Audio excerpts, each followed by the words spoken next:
GS की classes में एक बार फिर से सभी व्यूअर्स का बहुत बहुत स्वागत है। आज हम यहाँ पर एक बहुत ही महत्वपूर्ण टॉपिक लेकर आए हैं। टॉपिक का नाम है तापमान। तापमान महत्वपूर्ण इसलिए है क्योंकि किसी भी देश की अर्थव्यवस्था को उन्नत करने के लिए तापमान का बहुत ही महत्वपूर्ण योगदान रहता है। तापमान से ही वहाँ की जलवायु निर्भर करेगी और वहाँ की जलवायु से ही वहाँ पर जो वर्षा होगी, वर्षा की मात्रा निर्भर करेगी। कहीं पर वर्षा अधिक होगी और कहीं पर वर्षा कम होगी।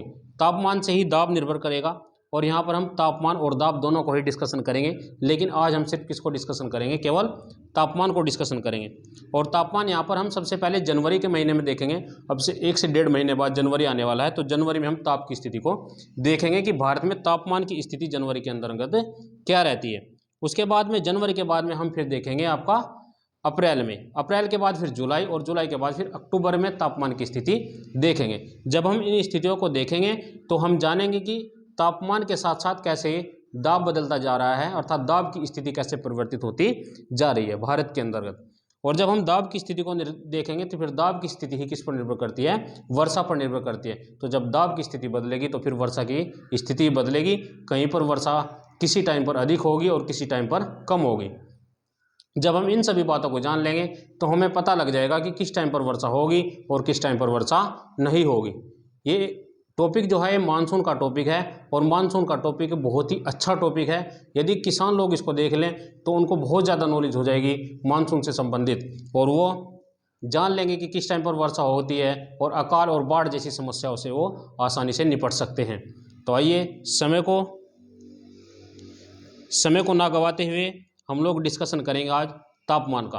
तो सबसे पहले औसत तापमान में दिया गया है, यहाँ पर आप देख सकते हैं ये आपका औसत तापमान है। और इसमें आप देखेंगे सबसे पहले पूरे मैप का हम अध्ययन करेंगे। सबसे पहले पूरे मैप को देख लेंगे, उसके बाद में हम यहाँ पर आगे की चर्चा को आगे बढ़ाएंगे। ये देखिए यहाँ पर ये भारत का पूरा मैप आपके सामने दिया गया है। ये देखिए यहाँ पर नीचे तमिलनाडु तक। तो ये यहाँ पर दिया गया औसत तापमान। सबसे पहले औसत तापमान में दिया गया 25 डिग्री सेल्सियस से अधिक, यानी कि जहाँ पर 25 डिग्री सेल्सियस से अधिक तापमान रहेगा जनवरी के महीने में, उन राज्यों को हम सबसे पहले देख लेंगे। तो आइए देखते हैं 25 डिग्री सेल्सियस से अधिक कहाँ पर रहेगा। अभी नीचे की ओर चलेंगे हम, सबसे पहले यहाँ पर पहुँच जाएंगे। ये देखिए ये राज्य यहाँ पर दिए गए, इन राज्यों में तापमान क्या रहेगा? 25 डिग्री सेल्सियस से अधिक रहेगा। और राज्य कौन कौन से? पहला केरल है और दूसरा कौन सा है? तमिलनाडु है। कौन कौन से राज्य हैं?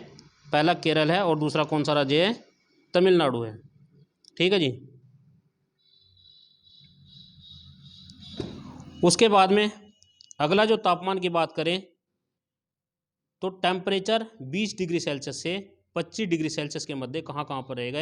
20 डिग्री सेल्सियस से लेकर के 25 डिग्री सेल्सियस के मध्य के तापमान की बात कर रहे हैं हम। तो ये रहेगा यहाँ पर आप देख सकते हैं 20 डिग्री सेल्सियस से लेकर के 25 डिग्री सेल्सियस के मध्य जो तापमान रहेगा वो यहाँ पर रहेगा, आप देख सकते हैं। ये देखिए यहाँ पर ये तापमान रहेगा 20 डिग्री सेल्सियस से लेकर 25 डिग्री सेल्सियस के मध्य। और राज्य इसमें कौन कौन से पड़ेंगे आप देख सकते हैं। राज्य इसमें मध्य प्रदेश का कुछ भाग पड़ेगा। ये देखिए यहाँ पर थोड़ा सा भाग पड़ रहा है मध्य प्रदेश का। मध्य प्रदेश के बाद महाराष्ट्र का भाग पड़ेगा, ये देखिए आप। महाराष्ट्र के बाद में आपका तेलंगाना पड़ेगा, ये देखिए। तेलंगाना के बाद आपका आंध्र प्रदेश पड़ेगा, आप देख सकते हैं। आंध्र प्रदेश के बाद आपका ओडिशा पड़ेगा, ये ओडिशा का राज्य है। ओडिशा के बाद में फिर आप यहाँ पर देखेंगे कि कर्नाटक का राज्य भी पड़ेगा, जहाँ पर औसत तापमान 20 डिग्री सेल्सियस से लेकर 25 डिग्री सेल्सियस के मध्य होगा। अभी इतनी बातें हमने डिस्कशन कर ली हैं। उसके बाद में हम देखेंगे कि तापमान 15 डिग्री सेल्सियस से लेकर 20 डिग्री सेल्सियस के मध्य कहाँ पर रहने वाला है। तो यहाँ पर देखेंगे जनवरी के महीने 15 डिग्री सेल्सियस से लेकर 20 डिग्री सेल्सियस तापमान कहाँ पर रहेगा आप देखेंगे यहाँ पर। ये देखिए यहाँ पर राजस्थान का आधा भाग, राजस्थान का भाग है। यहाँ पर गुजरात का भी कुछ भाग है। गुजरात के बाद में आप देखेंगे कि उत्तर प्रदेश का कुछ भाग है। ये देखिए उत्तर प्रदेश के बाद बिहार के भाग में भी इतना ही टेम्परेचर रहेगा 15 डिग्री सेल्सियस से लेकर 20 डिग्री सेल्सियस के बीच।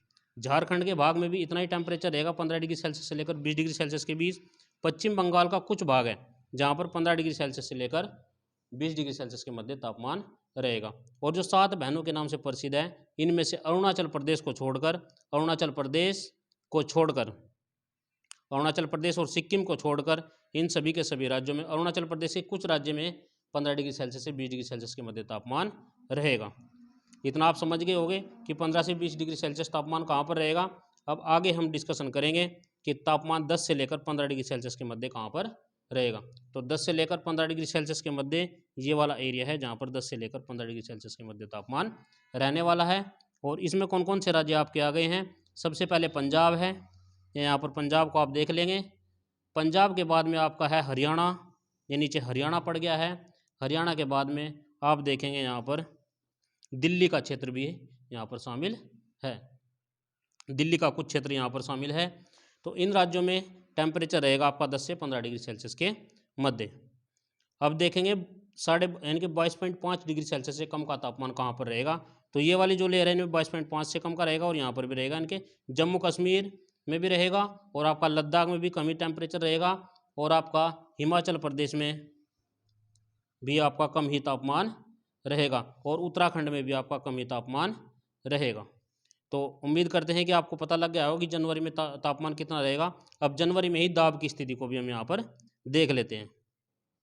देखिए जैसे जैसे जनवरी आएगा तो जनवरी में जो आपका बंगाल की खाड़ी है, बंगाल की खाड़ी में निम्न दाब का क्षेत्र उत्पन्न हो जाएगा और चूँकि बंगाल की खाड़ी में निम्न दाब का क्षेत्र उत्पन्न हो जाएगा तो यहाँ पर देखेंगे आप राजस्थान के पास में, ये देखिए यहाँ पर ये जो क्षेत्र है, ये जो एरिया है, यहाँ पर देखेंगे उच्च दाब का क्षेत्र स्थापित हो गया है। यहाँ पर दाब कितना है 1018 मिलीबार है, 1018 मिलीबार है। जबकि यहाँ पर दाब की स्थिति की यदि बात करें तो यहाँ पर दाब कितना है आपका 1014 मिलीबार है। यानी कि यहाँ पर निम्न वायुदाब क्षेत्र स्थापित हो गया है कब, जनवरी में। ये बहुत ही ज़्यादा इंपॉर्टेंट है भाई, आप देख लेंगे जब वर्षा का अध्ययन करेंगे तो उसमें निम्न दाब, निम्न वायुदाब और उच्च वायुदाब से संबंधित ही वर्षा की मात्रा जो है डिवाइड होती चली जाएगी। तो इसलिए समझ लेंगे जनवरी में यहाँ पर निम्न वायुदाब होगा और यहाँ पर कौन सा वायुदाब होगा, ये उच्च वायुदाब होगा।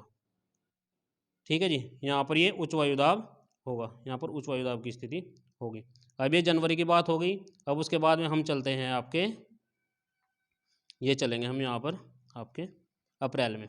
देखिए जैसे ही हम अप्रैल में पहुँचेंगे तो इसका जो तापमान है वह तापमान बदल जाएगा, भारत का तापमान बदल जाएगा। कब बदल जाएगा, अप्रैल में बदल जाएगा। और अप्रैल में सबसे अधिक तापमान भारत का कितना हो जाएगा, 32.5 डिग्री सेल्सियस हो जाएगा। कितना हो जाएगा, 32.5। जबकि जनवरी में अधिकतम तापमान कितना था, आप जनवरी में अधिकतम तापमान कितना था आप बता सकते हैं। जनवरी में अधिकतम तापमान था आपका 25 डिग्री सेल्सियस या 25 डिग्री सेल्सियस से अधिक। लेकिन यहाँ पर कितना डिग्री सेल्सियस पहुँच गया, 32 डिग्री सेल्सियस से अधिक का तापमान ये पहुँच गया है। और उसके बाद में इसका स्थान भी बदल जाएगा, क्योंकि 32 डिग्री सेल्सियस से अधिक का तापमान कहाँ पर होगा, इसके बारे में भी हम यहाँ पर डिस्कशन करेंगे। देखें यहाँ पर 32 डिग्री सेल्सियस से अधिक का तापमान, तो 25 डिग्री सेल्सियस से अधिक का तापमान पहले कहाँ पर आ रहा था, आप देख सकते हैं यहाँ पर आ रहा था इस वाले क्षेत्र में। लेकिन अभी उसने क्या कहा कि तापमान की स्थिति बदल गई है। अब तापमान कितना हो गया, 32 डिग्री सेल्सियस से अधिक का तापमान हो गया। पहले 25 डिग्री सेल्सियस से अधिक का तापमान था, अब 32 डिग्री सेल्सियस से अधिक का तापमान कहाँ पर हो गया, आप देख सकते हैं। ये देखिए यहाँ पर ये 32 डिग्री सेल्सियस से अधिक का तापमान इस वाले क्षेत्र में हो गया है। और ये क्षेत्र कौन सा है आपका, आप देख सकते हैं यहाँ पर कौन सा क्षेत्र है, ये तेलंगाना का कुछ भाग है। ठीक है जी, तेलंगाना का कुछ भाग है और कुछ भाग किसका है, ये यहाँ पर तेलंगाना का कुछ भाग है, कुछ भाग आंध्र प्रदेश का है और कुछ भाग यहाँ पर आप देख सकते हैं, कुछ भाग यहाँ पर किसका है, महाराष्ट्र का भाग है। कुछ भाग किसका है, महाराष्ट्र का भाग है, जहाँ पर टेम्परेचर क्या रहेगा आपका 32 डिग्री सेल्सियस से अधिक का तापमान यहाँ पर रहेगा। और यहाँ पर देखेंगे आप कुछ भाग ओडिशा का है और ओडिशा की जस्ट बराबर में कौन सा भाग है, छत्तीसगढ़ है। अर्थात 32.5 डिग्री सेल्सियस से अधिक का तापमान इन्हीं राज्यों में रहने वाला है और कहीं पर 32 डिग्री सेल्सियस से अधिक का तापमान नहीं रहेगा। उसके बाद में 30 से 32.5 डिग्री सेल्सियस का तापमान कहाँ पर रहेगा, इसके बारे में भी हम यहाँ पर देख लेंगे।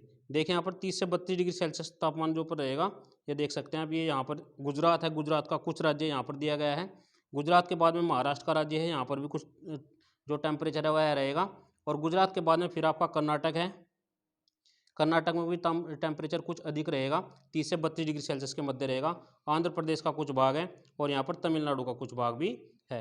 यहाँ पर देखेंगे इन राज्यों में भी है, पश्चिम बंगाल में भी है, आप इन राज्यों को यहाँ पर देख सकते हैं। और ये देखिए यहाँ पर उत्तर प्रदेश में भी कुछ जो तापमान है वह उच्च तापमान ही रहेगा, अर्थात 30 डिग्री सेल्सियस से लेकर 32.5 डिग्री सेल्सियस के मध्य ये तापमान रहेगा। और यहाँ पर निम्न वायुदाब की स्थिति उत्पन्न हो जाएगी। वायुदाब के बारे में भी बताएंगे, पहले इसको हम कंप्लीट कर लें। उसके बाद में जो बात पड़ती है वो पड़ता है 27 डिग्री से लेकर 30 डिग्री सेल्सियस के मध्य कहाँ पर रहेगा।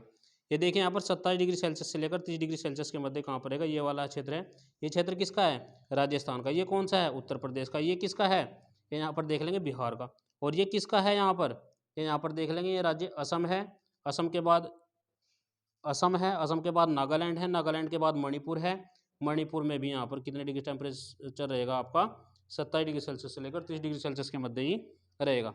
मणिपुर के बाद आपका मेघालय है, मेघालय में भी इतना ही टेम्परेचर रहेगा। अभी अगला जो पॉइंट है वह है आपका 22.5 डिग्री सेल्सियस से लेकर 22.5 डिग्री सेल्सियस से लेकर 25 डिग्री सेल्सियस के मध्य। तो 22.5 डिग्री सेल्सियस से लेकर 32.5 डिग्री सेल्सियस के मध्य जो तापमान आपका रहने वाला है वो रहेगा आपका पंजाब राज्य में। कहाँ पर रहेगा ये, पंजाब राज्य में 22.5 डिग्री सेल्सियस से लेकर 25 डिग्री सेल्सियस के मध्य। और 25.5 डिग्री सेल्सियस से कम का तापमान फिर वहीं पर रहेगा। कौन कौन से राज्य हैं आपके, अरुणाचल प्रदेश हो गया आपका, एक तो कौन सा राज्य है आपका, अरुणाचल प्रदेश हो गया आपका। और आपका कौन सा हो गया, जम्मू कश्मीर हो गया। जम्मू कश्मीर के बाद में आपका अगला राज्य कौन सा हो गया आपका, लद्दाख हो गया। लद्दाख के बाद आपका हिमाचल प्रदेश हो गया। हिमाचल प्रदेश के बाद आपका कौन सा राज्य हो गया, उत्तराखंड हो गया। अब यहाँ पर दाब की स्थिति के बारे में हम देख लेंगे, दाब की क्या स्थिति बनती है यहाँ पर। देखिए दाब की स्थिति भी यहाँ पर परिवर्तित हो जाएगी। वहाँ पर क्या था, यहाँ पर उच्च वायुदाब की स्थिति उत्पन्न हो जाएगी। किसकी स्थिति उत्पन्न हो जाएगी, उच्च वायुदाब की। जबकि जनवरी में क्या स्थिति बन रही थी, वहाँ पर जनवरी में यहाँ पर निम्न वायुदाब की स्थिति उत्पन्न हो रही थी। जनवरी में कैसी स्थिति उत्पन्न हो रही थी, निम्न वायुदाब की। जबकि अभी जो अप्रैल है, अप्रैल में स्थिति कैसी उत्पन्न हो जाएगी, उच्च वायुदाब। और वायुदाब कितना हो जाएगा यहाँ पर, वायुदाब यहाँ पर बढ़ जाएगा। जबकि यहाँ पर देखेंगे, यहाँ पर कैसी स्थिति उत्पन्न हो जाएगी, निम्न वायुदाब की स्थिति उत्पन्न हो जाएगी। अर्थात यहाँ पर निम्न वायुदाब कितना हो जाएगा, 1008 हो जाएगा।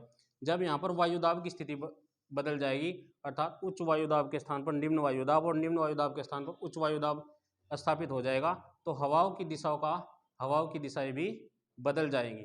और जब हवाई की दिशाएं बदल जाएंगी तो वहाँ पर मानसून की स्थिति बदल जाएगी। और जब मानसून की स्थिति बदल जाएगी तो वर्षा की स्थिति भी बदल जाएगी। तो यहाँ पर वर्षा जो होगी, अब वर्षा कैसे होगी, अब वर्षा की स्थिति भी यहाँ पर बदल जाएगी।